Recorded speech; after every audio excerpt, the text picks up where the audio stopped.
I need to perform an exorcism. Whatever happens, stay calm.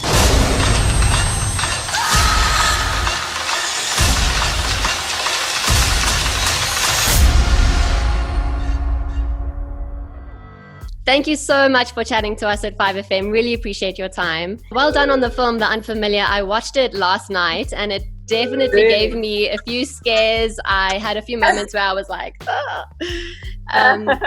But it was really cool. What drew you to this film? What drew me to the film was the fact that I had never done anything like it before, and the creative team, the energy and their determination to make something so exciting in such little time with a small budget. That's really the type of adventure I like to hop onto, because I know it's going to be a challenge and I always like a good challenge. So yeah, it was a no-brainer. And what was it like working with a South African director and producer, Henk and Llewellyn? It was great. I don't know if it's a South African quality, but they're just so fun, so optimistic and full of energy. And that's really great because, as I was saying, it was a challenging film and some days were quite hard, and they were always just so upbeat and just so driven. Oh, that's awesome. I'm so glad to hear that. Well, like you said, the film was challenging to shoot. I believe you shot in like 4 weeks. You had underwater scenes. There were scenes with like a muddy goo. How was that? How did you manage everything? I knew it was going to be 4 weeks and I knew it was going to be intense. But as we went, it got more and more intense. So it was really a matter of taking it day by day, really. You know, when the underwater stuff happened, we'd already been shooting for 2 weeks, and then I had like half a day to learn how to deep dive with a trainer, and then the next like 3 days later I was being covered in goo. And I think it was just better to be like, today I'm doing this right, if I get through this day everything's all right, and then tomorrow we'll see what happens, sort of thing. It was just like constantly boom, boom, boom, here you go, try this, do that. And I was like, wow. That's insane. It's amazing what you put yourself through to get out this amazing product at the end of the day. It was so much fun. It was honestly very tiring, but really good fun. I've been seeing things, hallucinations.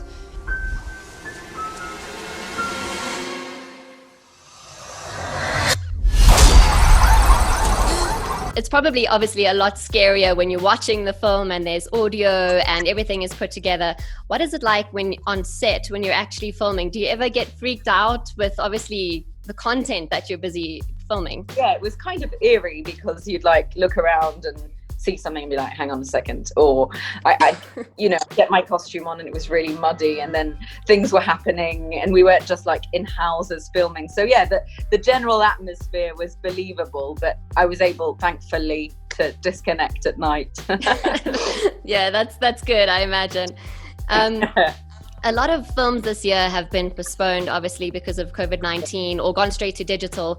How do you feel knowing that this film has gone to cinemas? I'm a firm believer in going to the cinemas. I love, obviously, having been in lockdown like most of us have been, it was wonderful to have all the online access and huge amounts of things to watch from home. But to me, there's nothing better than going to the cinema, sitting down in a dark room and enjoying a film for a couple of hours, because the experience is just so much different. Yeah, absolutely. I 100% agree. It's even if you have a big screen at home, it's not the same as physically going and even sharing it with other people. Even your popcorn's not the same. It just doesn't count. Exactly. I know. It doesn't taste the same. And your character in this film is a female war veteran, which is so cool. I feel like it's a more modern film. If you look at just her family in general, I mean, she's also a stepmom. It's just really cool. What did you like about playing this character? She, not only is she a stepmother and has, remarried, she's also a woman who decided to go to war, leaving her newborn to be taken care of by her dad. And as a mother, I think that's probably one of the hardest things one can do. My instinct would be like, oh, my son's really worried and he's scared and he's like pulling at me saying, mummy, there's danger. I'd be like, yeah, what's going on? And yet she's like hang on a second, where is the truth in all this? And that's what I liked about the character, that extra layer of, is this right? Are you telling me the truth? What is my truth after what I've lived through? Yeah, it makes sense as well because she's been away for so long. So I think Yeah. there's so many real aspects to the story, which is really like makes it even cooler. Yeah. Thank you so much, Jemima. I wish you all the best for the film as well. Okay. Thank you. Good luck with everything. Thank Take you. care, Nadia. You too. Bye-bye. Bye, Jemima. Bye. Bye. Ella.